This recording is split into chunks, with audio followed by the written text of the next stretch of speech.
Welcome to Morning Joe with Tom, with your host, Thomas Chappell. Get ready to listen to real-life stories from inspiring leaders who have overcome incredible challenges to rise to the occasion. If you're ready to add some pep to your morning with a new outlook on leadership, then grab your cup of coffee. It's time to be inspired. Here's your host, Thomas Chappell.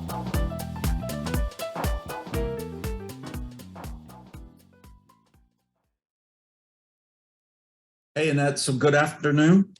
It's good seeing you again. It's been a little while. I think the last time we were meeting together, it was with the PCCI coaching class. It's been a bit. How have you been? Doing well.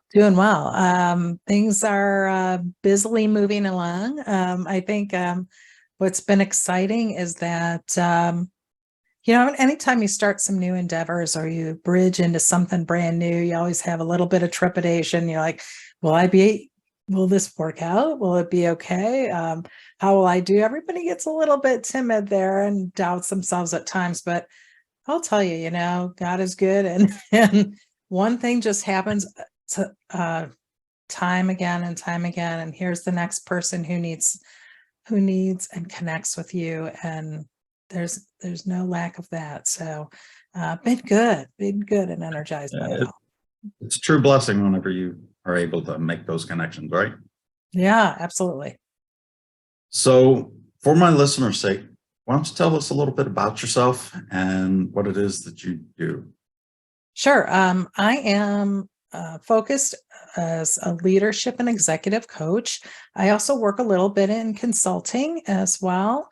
I just transitioned full-time from my 38-year career in insurance. So did benefits insurance, had many roles, but left there as running a legal and compliance team for a large national brokerage, and really felt the calling to do more of the people components. I spent a lot of time managing and leading people, and felt more called to spend time helping develop others to do that. And so the last few years really developed leaders that would take my place so that I can move on to do that and work with other folks. So doing that full time now, and it's been an amazing adventure in just making that transition from doing stuff to really being on the journey with other people. Okay. So, you said that you felt the calling. What was that real epiphany that kind of brought you to serving others in the way that you do today? Well, yeah, it actually started through an encounter that I had. I've been in leadership in a number of different organizations, but this had to do with a church organization and was part of a council. But we had the chance to work with the Gallup organization on what engages people. And I had never, and this was, back in like 2012, had never really entertained even the topic of engagement. I was so focused on my, technical career insurance things. Like I didn't know anything about engagement, or didn't really think about anything or really how all those connections happen. But one thing led to another. Somebody couldn't go to something, then I was sent. It was all this series of events, this perfect storm of events that brought me to learning and understanding what coaching was. And I came back from there like a renewed person, saying, this is what I need to do. Of course, my husband was sort of like, sure, when are you going to have time for something else yet? But, I'm like, I don't know, but it'll happen, and it was just one thing after another. And then somebody said, oh, I need you to do this. Oh, I'll help you get certified. It was just like, and it was just a snowball running downhill before. So all the things were laid out in my path. It was just a matter of taking advantage of them. Yeah. Yeah. It sounds like God took you one step at a time through it, and then it snowballed. Yeah, and you know what, whether I wanted to or not, no. Well, sometimes you doubt and you're like, is this something real? Is it not real? I think many people have those situations where something presents itself and you're like, is it truth? Is it not truth? And we sometimes talk ourselves out of it, but I guess I was in a moment and had enough of the Holy Spirit pushing me in the right direction. So Yeah. I know that you really helped me. So during that program, because I almost walked away from doing the same thing. And if it wasn't for you, I probably would not be doing this today. So I really appreciate it. But, you talked about a lot about leadership and working with them. What are some of the most critical challenges that leaders face that you work with them to help solve? Yeah, I think there's some that really stand out that seem to be probably most present that most leaders are dealing with. Number one is this balance issue. Their workers have balance. They're trying to work with less people. They're trying to really be more efficient. But as a result, people are doing more than they did before. People are not having the balance in their life. And so they're not necessarily showing up their best in everything. And so what is the role really for leaders in how do they help somebody have overall balance in their life? Because that's going to help them in everything that they do. So it's this new position of, gosh, work is not just this work box. I only care about you when you're in these four walls any longer, but it's the whole person. And how do you start to develop a whole person and really foster that? And I think it's a hard thing for a lot of leaders to grasp. So I think that's one. The second one is that people are just burnt out. And how do you keep people? That's something that's huge too. And they kind of dovetail together. But that's another thing that I think many deal with. And then the third thing is that the workforce is very much changing. Their expectations are changing. What they're looking for in a work experience is completely different than, I'm a boomer, so you just showed up and did lots of work. Like, this is what you do, right? And gosh, I'm not going to ask for anything. Like, being a huge producer and worker and being a stealthy employee at the same time under the radar, like that was your goal, right? And sometimes it was to move forward, but the upcoming generations have been raised very, very differently, and they have really great things to provide.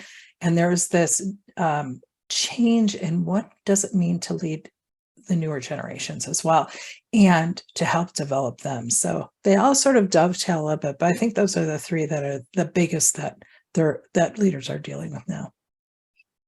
Yeah. So you said something very interesting there at the last. Working across multi-generations there. All the cultures seem to be slightly different, and what they value is different and all. Can you expand upon that a little bit about how that you're seeing your relationships and what they're thinking as they're wrestling with this?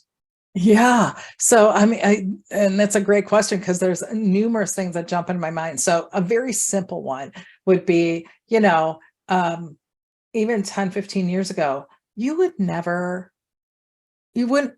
be inclined to probably have more than one profession. You would be in it with your employer. And if you did, gosh, you would never even say that you were trying to do something on the side. That would be a faux pas, right? It would not be thought of as productive, or it would be taking away something from the organization almost, right? There were lots of no moonlighting policies. If you just think about how people structure their employment agreements, now it's unusual to find any up and coming people who aren't doing something else, who don't have a side hustle, they have this great entrepreneur mindset, and to stifle that creativity would be detrimental in any organization. So it's figuring out how to balance those two so that you're getting the best of the worker. The other thing I'm seeing huge, which you didn't see years ago, are people who don't have full-time employment.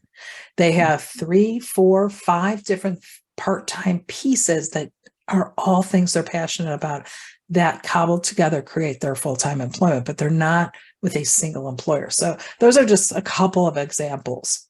Wow. Yeah. I can only imagine the complexity to that kind of a life. So both for the leader and for the employee, right? Well, Gig yeah, that brings economy up different things for sure. Yeah. Yeah. I mean, the gig economy is kind of really allowing people to kind of explore all the different avenues, which is way better than what you and I had. We had to like choose one thing and then go in there and then work at it for several years before you figured out this is what I wanted to do, or this is not what I wanted. Or this is death to me, and now I got to start over, right? Yeah, and it's like, oh, okay, starting over again. Yeah. So, as you're working with your clients, what can they, what kind of changes can they expect as they're working with you? Some of those types of changes that really add high impact into their life. Yeah, I think a couple of things where focus really becomes beneficial is one is it's a mindset change. It's being people centric. It's being people first rather than things or process, or not that those things aren't important. I'm an old operations person, they are definitely important and you have to have those things, but everything needs to stem from investing in the people, because until you invest in the people, you'll be stuck being the doer for the rest of your time. And as a leader, you can't lead well if you're doing. So really that mindset of how do I be people first? How do I invest in people and develop them and then encourage them forward? So it's a very different role. So it's helping people make that transition and really celebrating the workforce that they have and watching those people thrive. Yeah. I have in the area of career path that I've chosen, I see that a lot, that that companies really struggle with putting people first, because you may have them for 3 to 5 years and then they've moved on.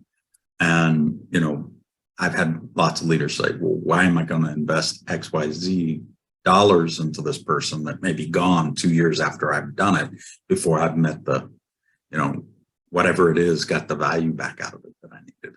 So great question. And the answer is because what they could do in the 2 or 3 years, if you give them the opportunity for your business, is significant.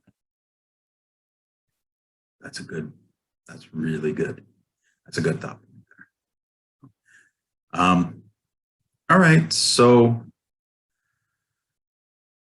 for the listeners, in the show notes, I'll be putting together anything that you provide me for links. Sure. In there. So any kind of closing remarks that you would like to make directly toward any of the listeners and all?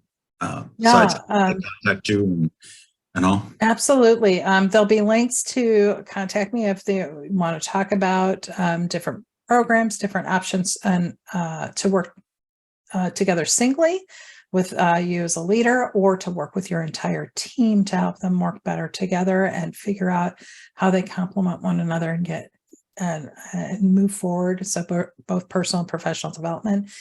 In addition, there'll be a link for you to join if you'd like to get my leadership and coaching tips newsletter that comes out. So we'll have that for you too. Either way, would love to connect. All right. Absolutely. And if I remember right, I think that you occasionally do live sessions where you kind of do some teaching and coaching. Absolutely. We'll do workshops. Sessions for individuals and teams, really bringing people together and exploring what could be. Yeah. So to all my listening audience out there, you do not know what you're missing if you don't attend any of these activities that she puts forward, because she's absolutely amazing. I can say that she really helped me at some of my lowest points whenever I was really struggling as a leader. So with that, I will let you make any final closing remarks, Annette, for the opportunity to speak today. Just really passionate about helping people connect and just living out their best life. And for those leaders, affecting other people positively, and everybody who comes in contact with you, making those connections matter. So looking forward to spending any time with you. Yeah, that's a really great nugget there. You just said it again too. So thank you very much. And Annette, it was great having you. And we'll have you on again sometime soon. So awesome. Thanks, Tom. Thank you very much. You have a great one. Thanks for listening to Morning Joe with Tom. Be sure to subscribe wherever you listen to podcasts so you don't miss an episode. See you next time for more real life stories and inspiration on Morning Joe with Tom.